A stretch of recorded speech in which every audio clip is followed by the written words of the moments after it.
special YouTube edition to Eye on the 38th Legislative District featuring Representative Debbie Meyers-Martin. And to that end, we'll get right to it. Thank you, Representative, for being here today. And it's been a crazy last 7 or 8 days for you, right? Yes, it has. So happy New Year. Likewise. Our swearing in was last week. The governor's inauguration was last week. You had a little Bruno Mars and all We that, had correct? a little Bruno Mars, and so it was a very exciting time. And I think to add to that, to see what we call cultural excellence in the speaker, having his wife swear him in, it was a very tear-dropping moment, wouldn't you say? Oh, absolutely. I mean, I was so proud, and it was such an event, and I think that everybody could appreciate the significance of that. You know, let's talk about this super majority that you find yourself a part of now.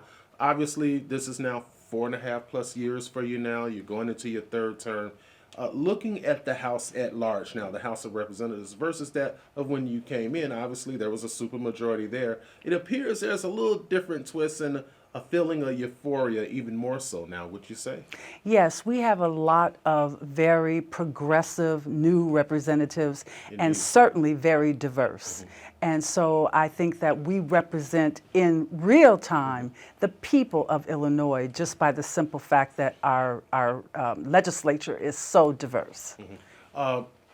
As you look at 20 to 21, obviously the pandemic, we remember that. Yes. And you were one of those representatives that kind of stood out where you was able to deliver the bacon home to some villages and municipalities within your district that really needed the money. They were in dire strait because, you know, they were caught in this scenario where they had to take their general fund monies and accomplish a lot. Absolutely. And how do you replace that? And you were able to bring in some much needed dollars to public infrastructure, public safety. But as you transition into your third and fourth year, the needs became different, obviously. Looking back over the previous 2 years, what are some of those, you know, blueprint accomplishments of Debbie Meyers-Martin that you're really most proud of? Well, I'm very excited for the fact that the governor actually put money into the budget for the South Suburban Airport. Exactly. You know, that's been a long time fight, and the Southland legislators really stood up and demanded that, you know, he pay attention to that project. So we actually had money appropriated. It's been reappropriated every year. In the last budget, there was actually dollars to bring on a firm to begin that first phase of engineering for the I-57 upgrade. And that's a big within step. itself. Yeah, Yes. very historic. Now, Very. you and Congresswoman Robin Kelly have been on the front line, along with the other mayors, obviously, and the other regional leaders, but you have handled this very passionately. And it comes from the aspect of you being a former municipal representative, a mayor of Olympia Fields. Yes. Talk about, you know, your connection still to the villages as it relates to the needs of their communities. Well, I'm proud to say that my mayors have supported me from day one. Wholeheartedly. And that's because they know that I understand the challenges that municipalities face on a day-to-day basis, especially when it comes to legislation that is created in Springfield. You know, unfunded mandates and things that really needed to be challenged on behalf of the local municipalities. And I've always said that local government, I'm so proud to come from that perspective, to work with the Illinois Municipal League, to work with my mayors, and that is a fresh perspective for the General Assembly. Not many mayors, there are some, like our Representative DeLuca, so there are some former mayors, but it is a fresh perspective. Right. And then you, even with Thaddeus Jones in Cal City, you understand that scenario too better than Yes. anyone. Let's talk about from the inception, when you walked into the office some years ago now. I know the casino gambling was on the table. That got done. Yes. But you were very firm about logistical manufacturing. And that was pre-Amazon days. Yes. And the other logistical firms that have now popped up. And we now see this huge influx of people driving into the Southland now for their employment. And that must make you feel great. Because, Absolutely. you know, back then it was the reversal. We were leaving the Southland, going other places. And driving hours. Yeah. Talk about the importance of those logistical companies, the Amazons and what have you, and even the gaming. Seeing that all come to fruition must make you proud. I am very excited about that new development, and it is bringing on a renaissance of economic development that the Southland has so long needed, and so it is very encouraging, and I want to not take my foot off the pedal. I want to keep that momentum going because we're going to a good place, and I think that our residents can only benefit from these logistical firms locating in our region. You know, I was reading a local publication where it outlined the Olympia Fields, the Mattesons, and Richmond Parks of the world that are now the new meccas of sorts for prominent African Americans, professional African Americans, and alike, and others to come in and find opportunity and find great, credible, beautiful homes. And we're finding ourselves now in, like as you mentioned, in a renaissance mode. That must make you feel pretty good too, to see African Americans from all walks of life coalescing their abilities and talents, and neighborhood organizations coming together, things that you've often advocated for. And it's so ironic that you bring that up because I was just talking about that the other day. The Southland is unique in the state of Illinois, that you have so many African American professional people all in one space.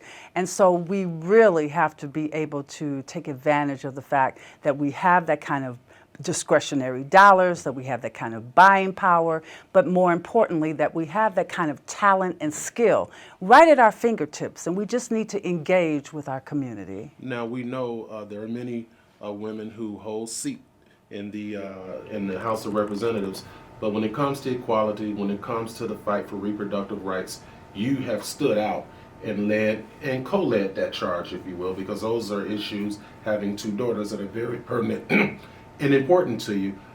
Talk about the inception of that fight when it first came about, that, you know, maybe the people in D.C. didn't quite get it, the Supreme Court didn't quite get it right, and the new fight you had to take on into fighting for women at that point. Well, when I first came into the General Assembly in 2019, that was on the table, reproductive rights and reproductive health care. And so I was involved from the very beginning. It's been a constant fight because we want to make sure that Illinois remains progressive.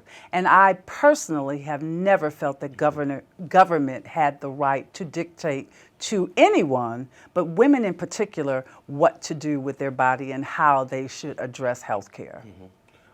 Recently, and in my travels to Springfield last week, to witness your swearing in, the assault weapons ban was on the table. Yes. And we realized that took up 72 hours worth of debate, if you will, some 4 a.m. late nights, but you guys got it through. You heard from your mayors and civic leaders, and you actually heard from both sides, I'm sure, coming into your office, lobbying their impressions upon you. Obviously, we know how you voted. You know, the district is proud that you voted in that particular direction. Do you think this is the right mechanism to help save lives? It certainly is a tool in the tool belt. There are many things that need to happen in order to address gun violence, and we're very serious about doing that. And so while this is not the be-all, end-all, it certainly is something that needed to happen. We appreciate Representative Morgan and his input and his hard work to get it done. And so while, as I said, it's not the answer, but it's certainly part of the solution. And that applause came all the way up to the White House, you know, with President Biden applauding the Democrats here in Illinois for sticking together in that regard.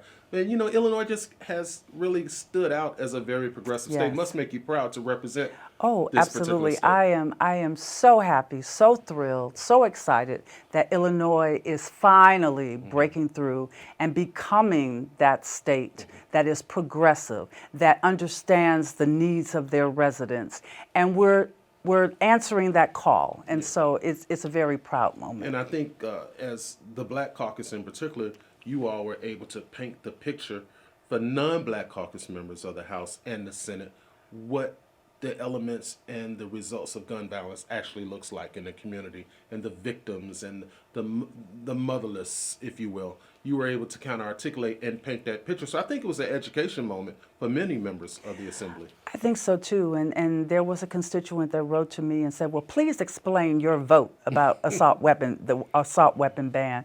And I had to say, my nephew was killed due to gun violence Ditto. right here in the Southland. And so I certainly understand personally the devastation of gun violence, and we definitely have to address it in any way that we possibly can. Well, let's transition to something that won't make us both cry, but yet and still, the vision for this particular General Assembly, as you see fit. There are a lot of important issues on the table. I think in the first week you were able to kind of like deal with about 20% of that. That would have been common headaches moving forward. Yes. But what are yes. some of the things that, as a caucus to which the caucus feels that's important in this particular General Assembly, and you personally? Well, I think that we have a lot of work yet to do. Clean energy and making sure that that bill is implemented to its best ability is certainly important. Again, we're going to continue this fight about gun violence, violence prevention. We're going to talk about infrastructure.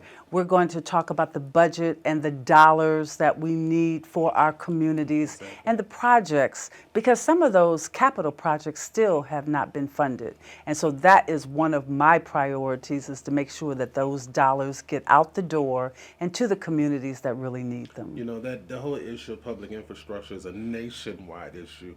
But when you look at towns such as Robbins and Ford Heights and parts of Harvey and other aspects of the Southland, it has become a deterrent, if you will, for many of them. And the cost measures that are associated are astronomical, where towns like that simply can't bite that bullet. And what do you do in between? So I concur. There's a lot of important questions to be answered on the table. Yes. And recently the governor announced that he would be taking a closer, much more firm look at this. And I know that's to the, you know, to your satisfaction and many of your colleagues, but I know there's not a week goes by that you don't hear from one of your mayors say, hey, what are we going to do? Well, the Black Caucus actually held a meeting in the village of Hazel Crest. So thank you, Mayor Ellsbury. And it was part of their listening tour. And we have been traveling the state to listen to the mayors and the constituents about what they really want to see in their government. And so on that occasion in the Southland, we had several mayors that broach the subject about the projects that they need to have funded, the work that needs to be done. We actually went out on a tour and viewed firsthand those things. So that's always important, because it's one thing to read about something, it's another thing to physically see it. And so that still is going to be a priority with our new joint chair, Representative Ammons. Yeah. What do you attribute, in closing, what do you attribute your success here in the Southland? Because here you were, you was a mayor, you was quite happy. Things didn't quite go well. You know, that, you know, it's on record now that Debbie didn't make that second term, if you will, in the mayor's seat in Olympia Fields, but you came back and you gathered the confidence of the mayors, you gathered the confidence of the residents. Talk about that transition, because you have a testimony in a sense. Can you just talk about that evolution to this point from the mayor's seat? Well, you know, the speaker always talks about the why. Why do you do what you do? And my answer to that question is that, and it's kind of relevant to the celebration that we just had on Monday with the Reverend Martin Luther King and the dream. My dream, if you will, is to make my community better, to improve the quality of life. And so it is important to me to listen to my constituents, to be genuine with them, to be the representative that they want and that they need in Springfield, to be that strong voice that speaks up for the people who cannot be there in the Capitol on any given day. And so that is what drives me, that is what inspires me, is that I have that opportunity to make a difference in my community, and nothing else can compare to that. And inasmuch as you have received enormous support from unions, civic organizations, political leaders, I know two individuals out in California that really support you more than anything. And I know you're very honored to receive such tremendous support, even through distance, because they'll jump on the plane and come here. Yes, if they necessary. will. Talk about So talk about, the fact that you have these two daughters who probably thinks that they're your mom at some point and Yes, sometimes. yes. Talk about the importance of having that level of support in your family. I couldn't tell you how much I appreciate and feel so grateful that I have such wonderful daughters. They're both in California, one in Los Angeles, one in Long Beach. And you're right, they will come here at the drop of a hat if I say that I need them. And so I'm so proud of the professional women that they have become. And sometimes it's very helpful to me to understand the young point of view Right. just from talking to my daughters. Yeah. And so it means so much to me to have their support in everything that I do. So Yeah. you hit the nail And, right on and, the head. and they're not afraid to get on the phone and tell your consultants what they don't like. But and it's really a fresh air approach because none of us get it right all the time. To have someone in California looking over your shoulder lets us know that you better keep your eyes on Debbie Meyers-Martin. Well, Representative, it's been, time has gone before us, but it's been a good chat today. We wish you the best of luck. We know you'll always do and maintain your level of professionalism and integrity, but we know you're going to do a great job, and you've done that. So to that end, congratulations on the now third term. Yes. And we will take this opportunity to just let our viewers know that we plan to visit you quarterly throughout the year to ensure that you understand what's going on in this particular General Assembly and obviously the progress that has been shown before you in the past by Representative Meyers-Martin and those projects to which she still yet is going to accomplish in the upcoming months. Once again, I've been Sean Howard right here on ION, the 38th Legislative District. And as we always say, keep the faith.